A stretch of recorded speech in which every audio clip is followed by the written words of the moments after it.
once the biggest of all game, public enemies who try to destroy our America.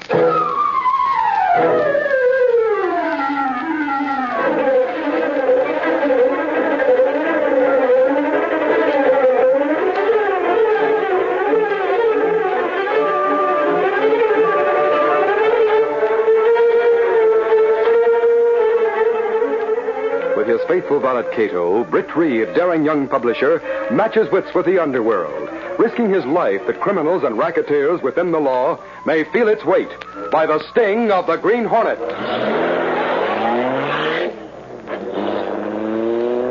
Ride with Britt Reed in the thrilling adventure, A Soldier and His Dog.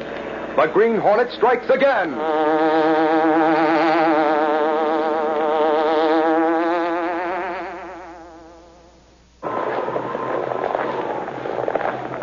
Young Private Bill Mercer scowled as he approached the long frame building, which served as the hospital in a certain Aleutian Island military camp.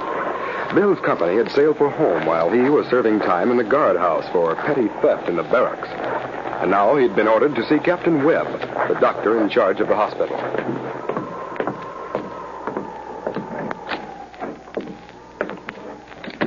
Something for you, soldier? I was told to report to Captain Webb. I'm Mercer, Bill Mercer. Okay, Mercer. The captain said to send you right in. That door there. Thanks. Come in.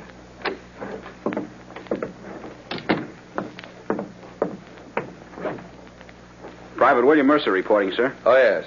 At ease, Mercer. Sit down. Thank you, sir. Mercer, I'll get right to the point.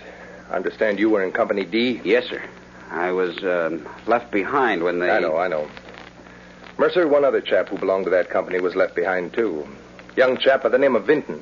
Private Ned Vinton. Know him? Yes, sir.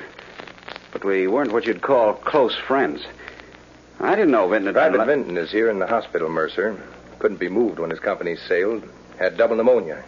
And, well, he's had a relapse. Gee, that's tough. Do you think he'll... His chances are very slim, Mercer. While there's life, there's hope, of course. But... I get it. That's sure tough. Now, Vinton doesn't know his company has sailed for home. Asked that we have one of the men from his company come in to see him this afternoon. That's why I sent for you. Well, His room's just down the corridor. Go in. Talk to him. And be careful what you say. Yes, sir. I'll take you to him.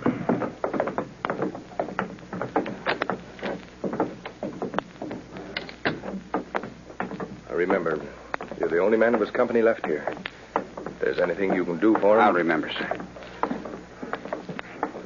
The sergeant just came out of Vinton's room now with Vinton's dog. It's being shipped to the States today.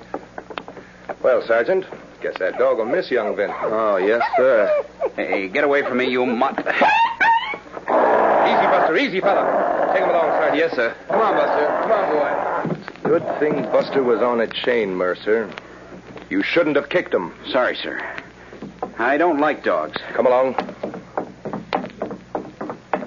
In here. Vinton, here's one of the men from your company to see you. I'll leave you two alone. Hello, Vinton. What? Why did you come, Mercer? Oh, I was the only one who could come over right now. Anything you want? I want someone to write a letter for me. Okay, I'll write it, Vinton. Look under the pillow. A letter from my uncle. I'll get it. Read it, and I'll tell you what to write. Okay. Dear Ned, you and I have never met. Years ago, your father, my brother, and I had a disagreement. Went out of each other's life. 6 months ago, when your father met with the accident, which, as you know, resulted in his death, he wrote to me saying he knew he would not live, and that you would be left alone with no living relative but myself. Until then, I didn't know we had a son.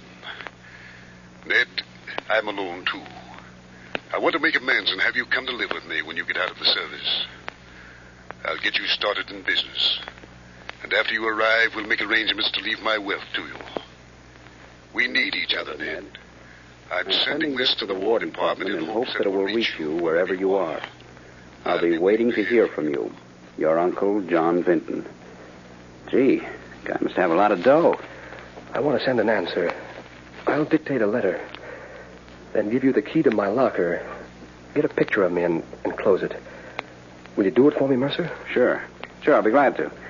Got a pencil here in my pocket, an old hunk of paper. There. Now, what do you want me to write? Dear Uncle John, I received your letter while in the hospital, but I'm almost better now. And as soon as I can, I'll rejoin my company and we'll be sailing for home. I'll be glad to come to you, and will let you know when I arrive. That was all I had except for Buster, my police dog. I sent Buster to the canine division when I joined up. Luckily, he has been stationed here with me. I just said goodbye to him as he is being transferred to the States for further training. I hope if Buster's still alive to have him with us, too. I'm enclosing a snapshot of myself. Look here, Britt. Well, let's see. We should be leaving soon for the States. I'll wire you when we land and then come directly there. Your nephew, Ned Vinton. By Jove, Britt, at last old John Vinton's going to have someone around that really belongs to him. Well, I'm glad, John. Here's the snapshot. Nice-looking fellow. Yes, sir. As soon as I received this letter, I said to myself, I'll have to run down to the Daily Sentinel and tell my old friend Britt Reed about this, so here I am. Well, I'm happy for you. I know you'll get a kick out of having your young nephew living with you. More than you could possibly guess, Britt. I wonder when he'll get here. Well, that's hard to tell. This letter's postmarked through San Francisco, so he must have been stationed somewhere in the Pacific. Sometimes the boys arrive home almost as soon as their letters. Well, that's true. Britt, there's one thing I want you to do for me. Of course. What is it? See if you can find out about Ned's police dog. I'd like to have that dog here when he does arrive, if it's possible. A good idea. I'll see what I can find out for you, John. You can leave that matter entirely up to me.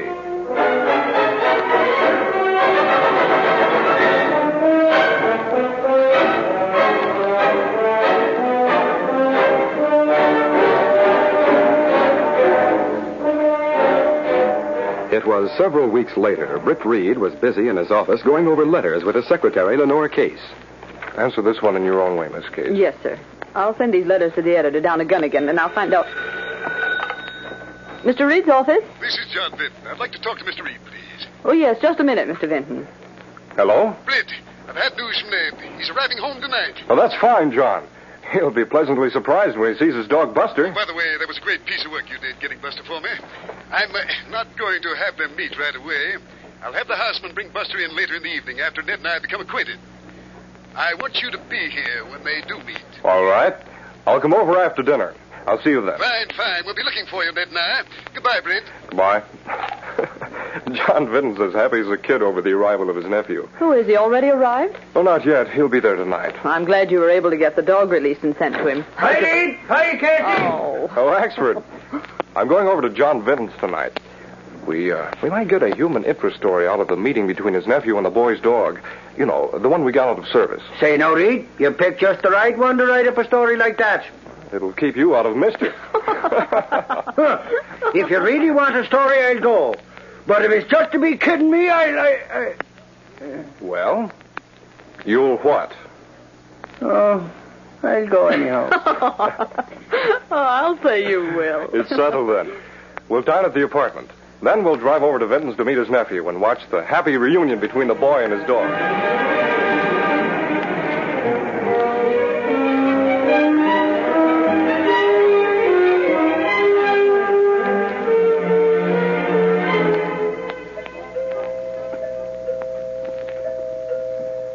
Young Vinton is fortunate to come back to all this. You sure live the life of Riley from now on. Yes, sir? Oh, Mr. Reed. Come right in, sir. Well, thanks, Walker. Come along, Axford. Mr. Vinton's in the library with his nephew. This way, sir.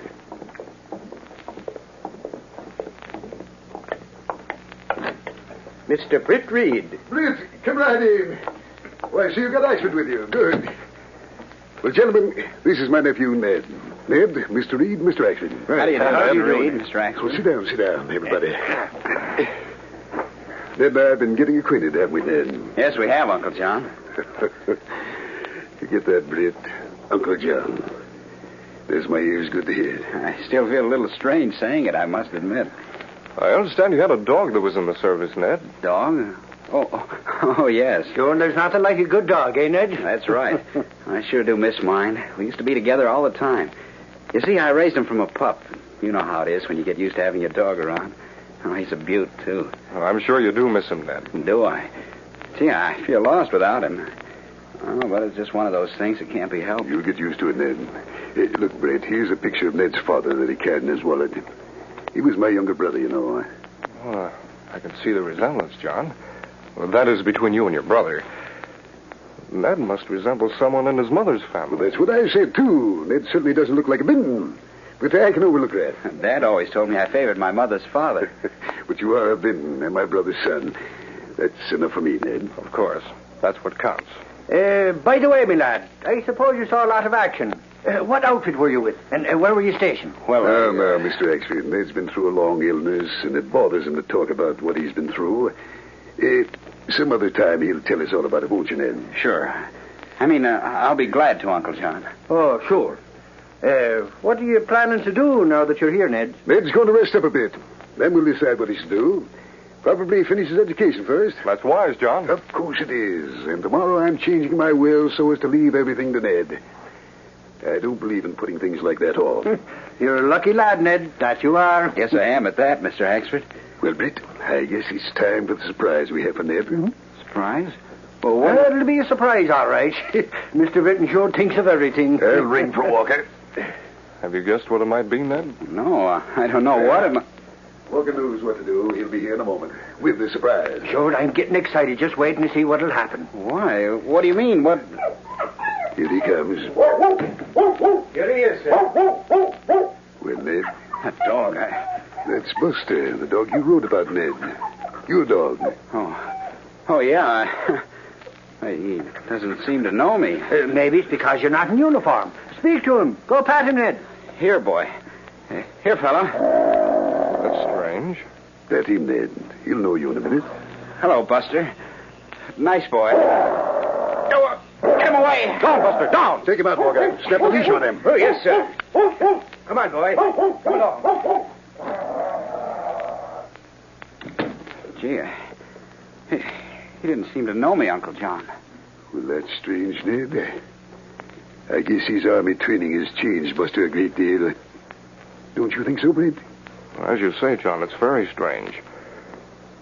I'm afraid Buster was a bigger surprise to your nephew than we bargained for. In more ways than one.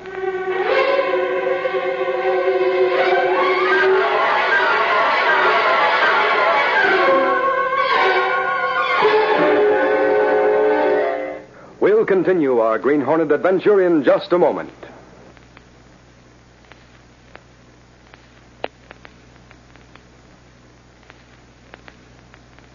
And now back to the Green Hornet. After leaving Benton's home, Brett Reed dropped Axford off at police headquarters. Then he went to his apartment, where Cato, his faithful Filipino valet and the only person knowing his identity as the Green Hornet, was waiting. Brett told Cato what had happened when Benton's nephew came face to face with his own dog. It not seem right, Mr. Britt. The dog never forget master like that. That's just it, Cato. That dog acted as though he had never seen that soldier before. Yet, in the letter to his uncle, Ned Vinton brought up the subject of the dog. He what dog here, then? Yes. Ned Vinton wrote that he'd hoped to get his dog Buster out of the service and have him here. Well, that's why John Vinton asked me to try to arrange the dog's release. What you think, Mr. Britt? I think something's decidedly wrong, Cato. It could be that the chap over at John Vinton's is not his real nephew. Well, perhaps if you hint to authorities... No, that would be embarrassing if I were wrong. John Vinton would never forgive me. What I intend to do is to find some definite proof that he is or is not Ned Vinton. And it must be done quickly. John Vinton's changing his will tomorrow. If man not real nephew, then John Vinton's life be in danger perhaps after he change will. Yes. Of course, as Britt Reed, publisher of the Daily Sentinel, I can wire the War Department for full information about Ned Vinton. But the reply may take time coming through. Meantime, perhaps a Green Hornet find out something. Right. A visit to the Vinton home by the Green Hornet may turn up something. Let's go, Cato.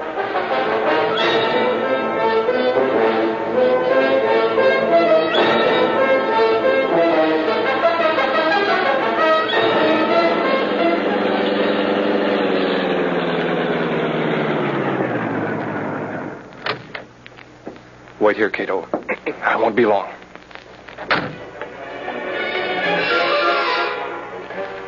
Moving like a shadow, the sinister figure of the dreaded Green Hornet disappeared into the darkness toward the unlighted side windows of the Vinton mansion.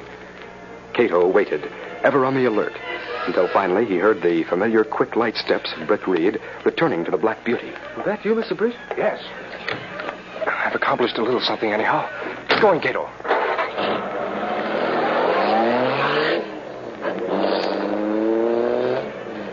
What you do at Vinton Place?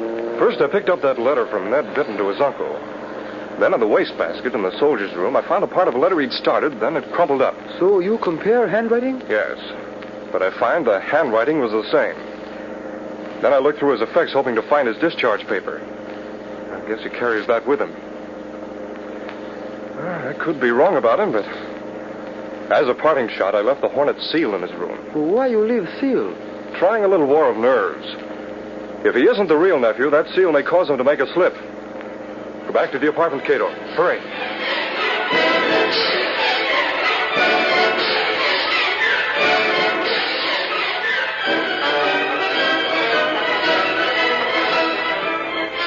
After returning to the apartment, Britt Reed put through a wire to the War Department. Then he and Cato waited a long time. Finally, Britt gave voice to his thoughts. Cato? By this time, the chap we know as Ned Vinton should have notified the police about finding that Hornet seal. Ashwood would have let us know if there had been any such call. If Soldier really nephew of Vinton, then he called police. Exactly, but he hasn't. So that makes me think he has something to hide. Therefore, he didn't call in the police. I'm going back there and have a showdown with him. Will we take Black Beauty out again, Mr. Britt? Yes. Come on.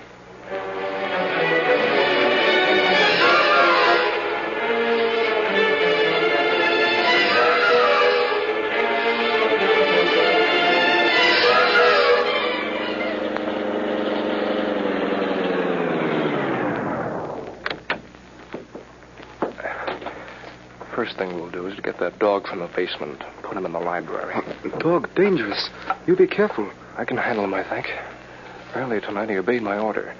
Here's hoping he'll take further orders from me. Move quietly now. Oh, yes, sir. If my plan works, we'll know the truth tonight.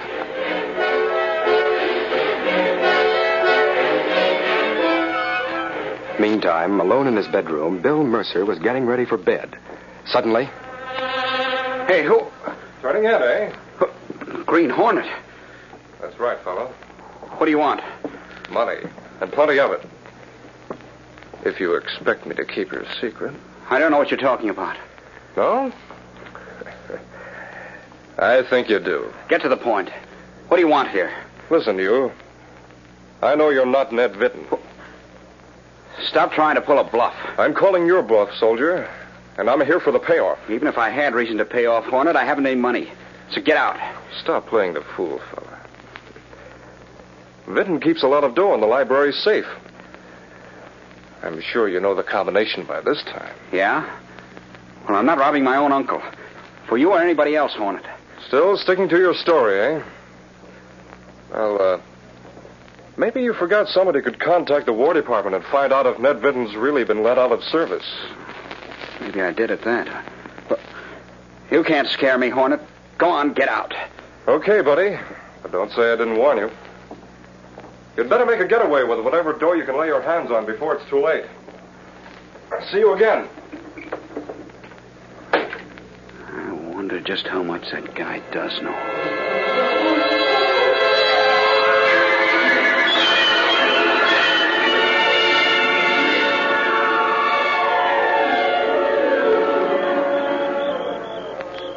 We'll stay here in the shrubbery till we see what he's going to do, Cato. If he not go to library, it mean that he is Ned Vinton. Of course, I could be mistaken, but I don't think so this time. Look, light go out in bedroom. Yes, this is the test. Let's go on the side porch. We'll stand just outside the library windows. Follow me, Cato. I tied the dog just outside the window of the library. I forced the latch so that we can open it fast. The French window there. Down, boy. Quiet.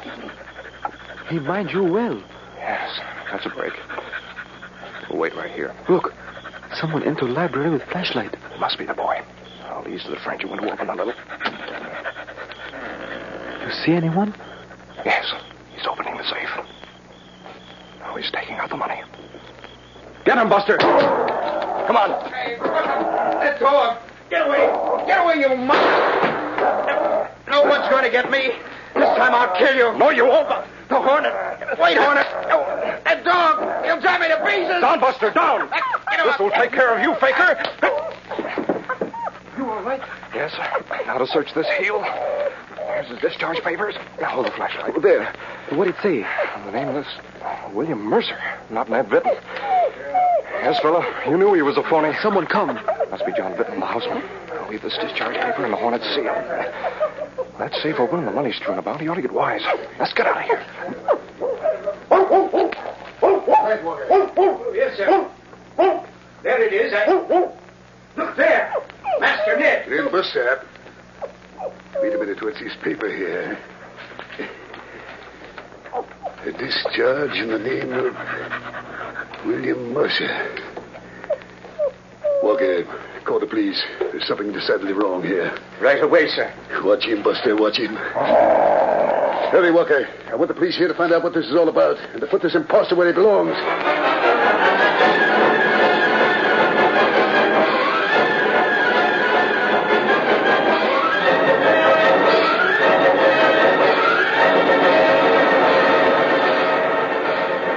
It was an hour later when, in response to a phone call from John Vinton, Britt Reed entered the Vinton home.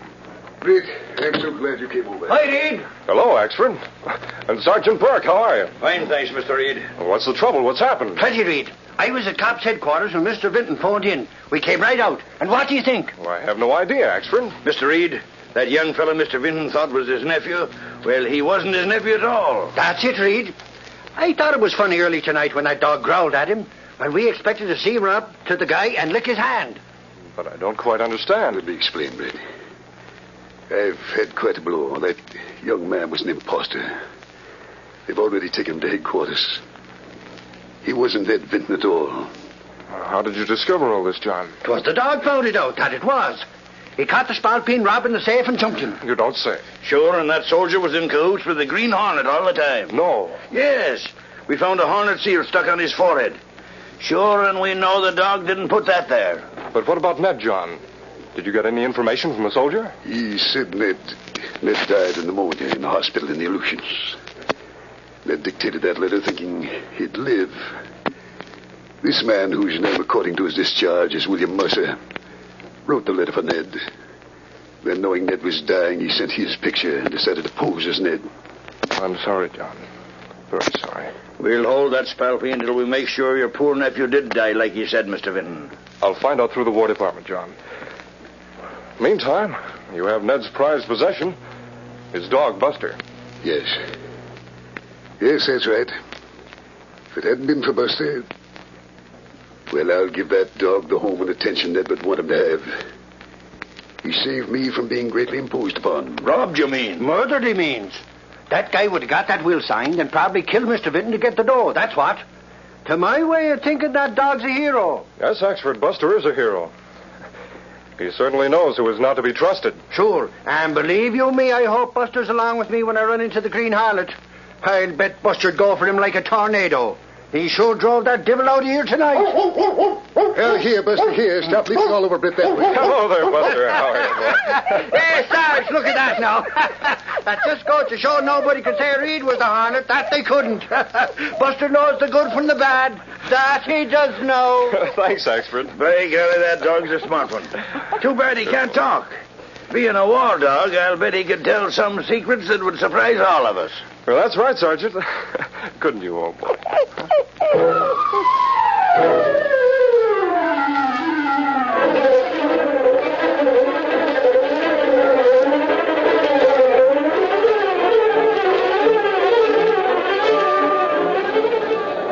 That's the Lex Street. Pipe down. War dog exposes imposter. Prevents fist robbery. Green Hornet implicated. Read all about it. Green Hornet still at large. That's the Lex Street. Pipe down.